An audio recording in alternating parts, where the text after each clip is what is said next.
Yo!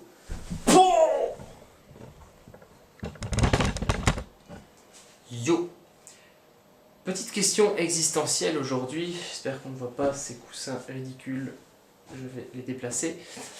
Je vais vous parler du coup d'une question qui m'est venue pendant que je mangeais tout à l'heure là.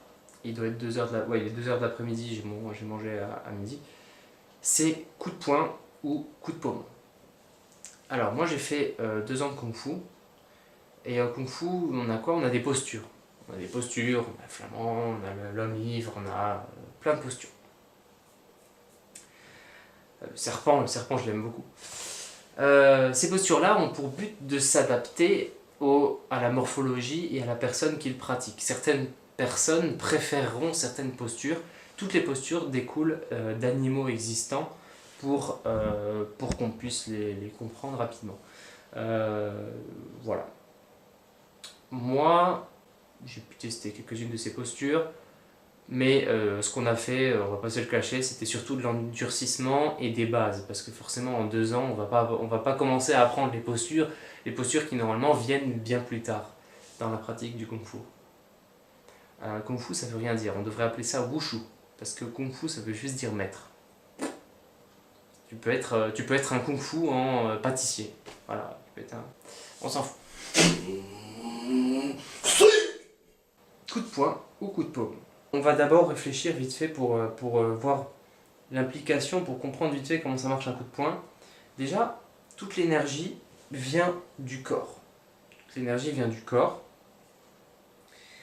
Et une fois qu'on a fait un mouvement de corps qui va impliquer tout le corps dans le coup de poing, à partir de là, on arrive à un moment où cette énergie-là va être transmise dans le bras, et le bras va devoir agir en conséquence. C'est-à-dire que si jamais on essaie de transmettre cette énergie trop tard, ça sert à rien, notre coup de poing va être ridicule et ne va pas faire de dégâts. Si on essaie de la transmettre trop tôt, non seulement on va pas faire trop de dégâts, mais on va pousser la personne en fait, on va juste la pousser.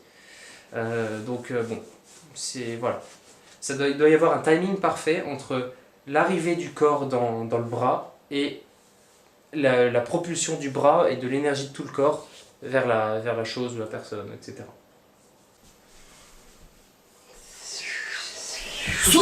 Comment ça marche l'énergie d'un coup de poing? Alors, en physique, on nous apprend que c'est l'énergie mécanique qui va être transmise dans le poing. L'énergie mécanique se compose de 2 énergies qui sont l'énergie potentielle et l'énergie cinétique. L'énergie potentielle, c'est l'énergie que va délivrer nos muscles. C'est l'énergie que va délivrer nos muscles. Donc quand je fais ça, c'est l'énergie potentielle du biceps qui agit. On a l'énergie cinétique. L'énergie cinétique, c'est quoi? C'est tout le corps qu'on a mis dans le bras. Eh ben, c'est l'élan. C'est l'élan en fait. Si jamais je cours pour prendre de l'élan avant de mettre un coup de poing, cette course, c'est l'énergie cinétique de mon coup de poing. L'énergie cinétique plus l'énergie potentielle est égale à l'énergie mécanique, qui est le total de dégâts que va faire mon coup de poing.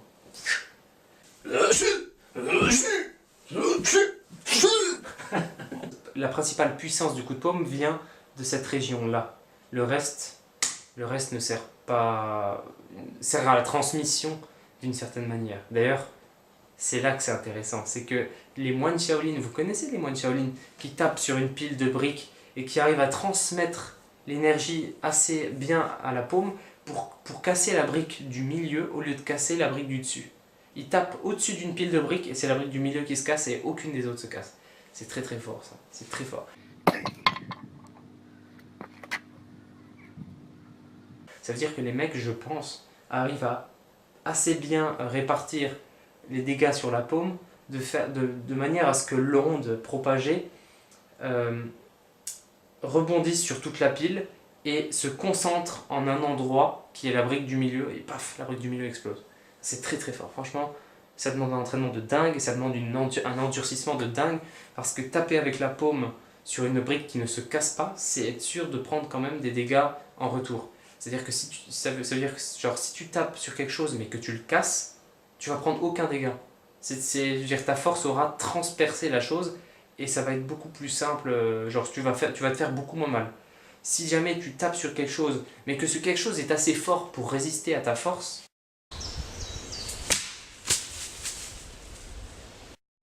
genre viens, je prends la table là, tiens, je vais scanner dessus, je prends la table, tu vois, et je tape sur la table, mais pas assez fort pour la transpercer, la table va me renvoyer toute la force que j'ai mise dans le poing et dans le bras, et je vais prendre super cher. Et donc quand on tape quelque chose, on a mieux fait de le casser plutôt que de le regarder, plutôt que de s'arrêter dessus et de prendre super cher nous-mêmes. Donc voilà, alors quels sont les avantages morphologiques? Je vais revenir sur la surface de contact après, c'est important, mais voilà. Avantage morphologique du coup de paume par rapport au coup de poing. C'est que presque toute la force est concentrée sur le bas de la main, qui est l'extension directe des os du bras. C'est-à-dire que les os du bras s'arrêtent là, et là après tu as l'intersection avec les os de la main, et c'est ici que va se passer la transmission principale de force. C'est-à-dire que toute l'énergie de ton corps va arriver et va être transmise par cet endroit-là qui est l'extension directe de ton bras. Ça veut dire que là, tu es sûr d'avoir une transmission directe de la puissance.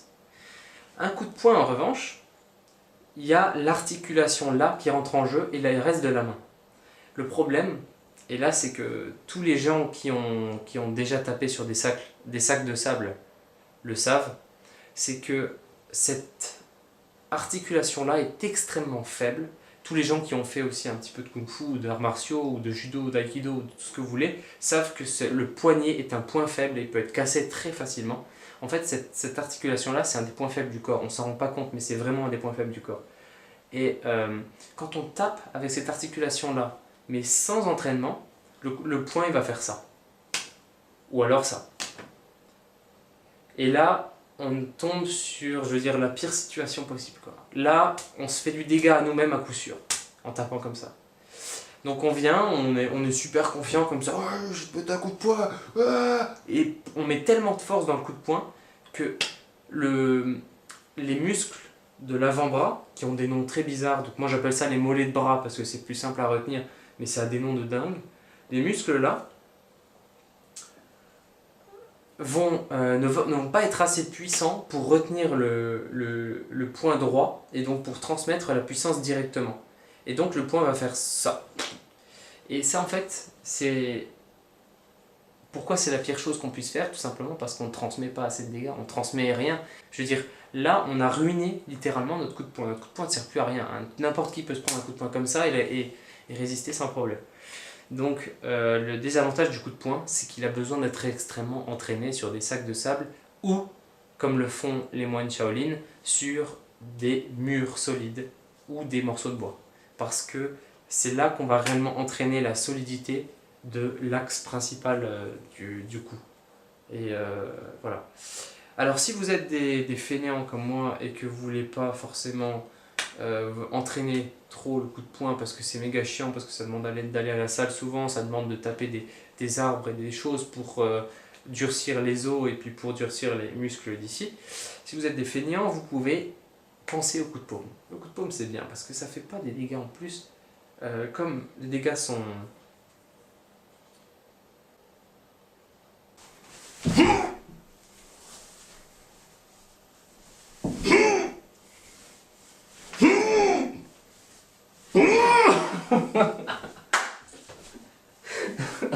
Oh merde.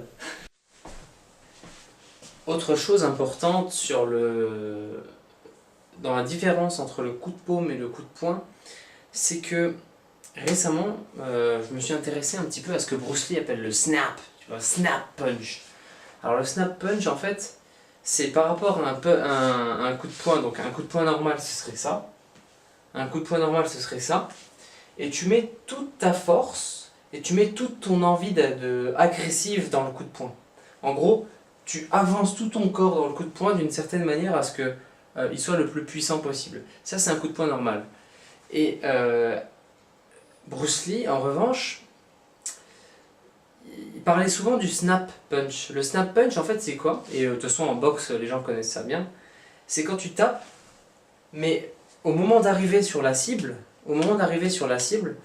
tu ne cherches pas à pénétrer très loin le gars. C'est-à-dire que, enfin, le gars, le sac, etc. Tu vois.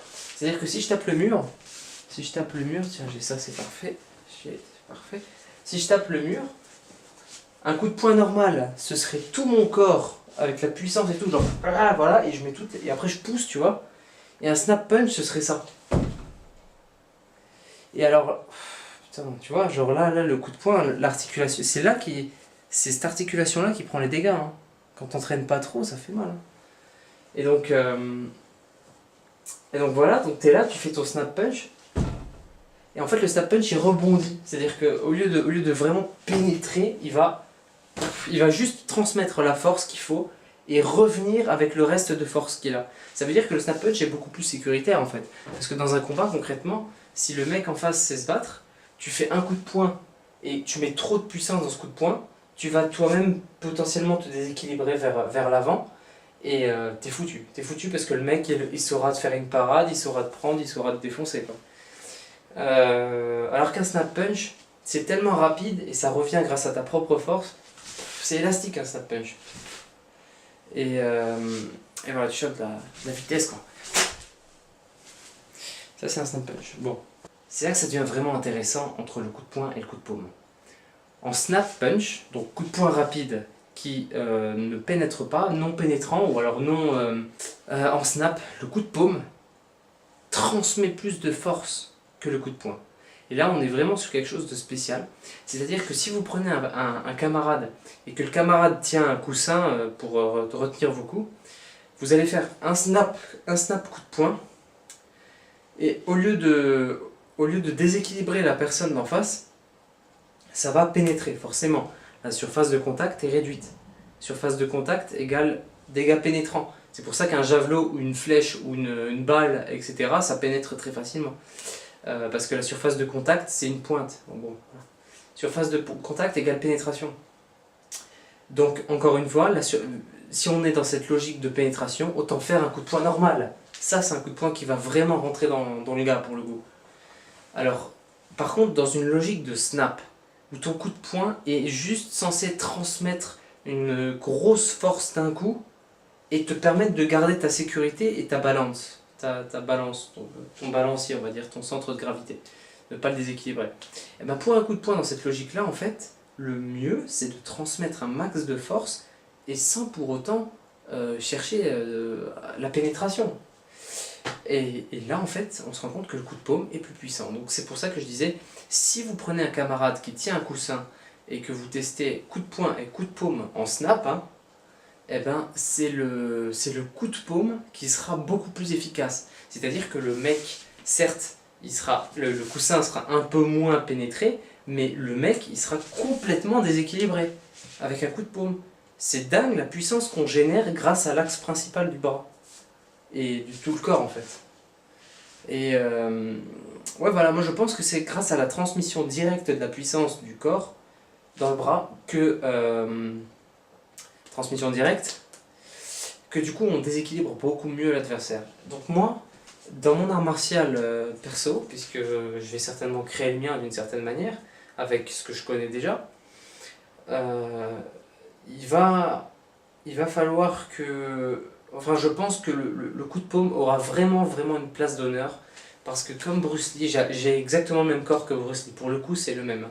C'est-à-dire assez grand, des bras longs, et des muscles et un métabolisme très rapide. C'est-à-dire concrètement, voilà, je suis exactement comme Bruce Lee. Et Bruce Lee parle et apprécie beaucoup le snap. Et ben je comprends pourquoi, parce qu'avec mon type de corps, en fait, c'est juste parfait. C'est un coup parfait. Je devrais m'intéresser sérieusement au Jeet Kune Do de Bruce Lee, parce que je pense que ça peut m'en apprendre beaucoup. Et surtout, son livre Le Tao du Jeet Kune Do. Bruce Lee parle beaucoup de vitesse dedans. Moi, ce que je peux mobiliser, c'est de la vitesse, c'est pas de la force. Je suis pas un corps de force, tu vois. Concrètement, j'ai un corps de lâche, ouais, carrément un corps de lâche. C'est pour ça que je fais de la muscu tous les jours, tu vois. C'est pour ça que je fais 100 pompes tous les matins. Mais avec un corps comme ça, t'as une vitesse monstrueuse. Pour le coup, tu peux vraiment... voilà. Mon avantage c'est ça. Alors, la puissance d'un coup de poing, c'est l'énergie mécanique, mais ça c'est un peu nul à dire, donc on va plutôt dire, c'est vraiment très scientifique, on va plutôt dire que l'énergie d'un coup de poing, la puissance que délivre un coup de poing, c'est la force multipliée par la vitesse, et la surface de contact, elle, va juste modifier les dégâts que va prendre la personne. Et donc, autre avantage du coup de paume par rapport au coup de poing, c'est que justement, si on tape avec la paume, on a une plus grande surface de contact, on ne va donc pas créer d'échymose. Concrètement, si moi je me bats dans la rue, si je me bats dans la rue, déjà c'est presque impossible. Excuse-moi. Il y a pas longtemps, j'ai failli me battre pour une fille et putain, ça m'a saoulé ça. Et donc la surface de contact étant plus grande, on ne crée moins d'échymose puisque c'est la pénétration du poing dans le corps de quelqu'un, on va dire la tête, qui va créer des sections de vaisseaux sanguins et donc des hémorragies internes et donc des gros bleus dégueulasses près des yeux et donc des égratignures qui sont vraiment moches à voir, quoi. Mon but c'est pas de faire ça, donc c'est pas d'utiliser le coup de poing. Mon but c'est de assommer, c'est de maîtriser et assommer la personne. Et moi vu que je suis rapide, j'ai pas envie de faire de la lutte en fait. Ça c'est un choix personnel, j'aime pas trop la lutte. Je préfère les coups. Alors si je veux avoir des coups qui assomment, je pense que le coup de paume aura une place d'honneur. Ciao.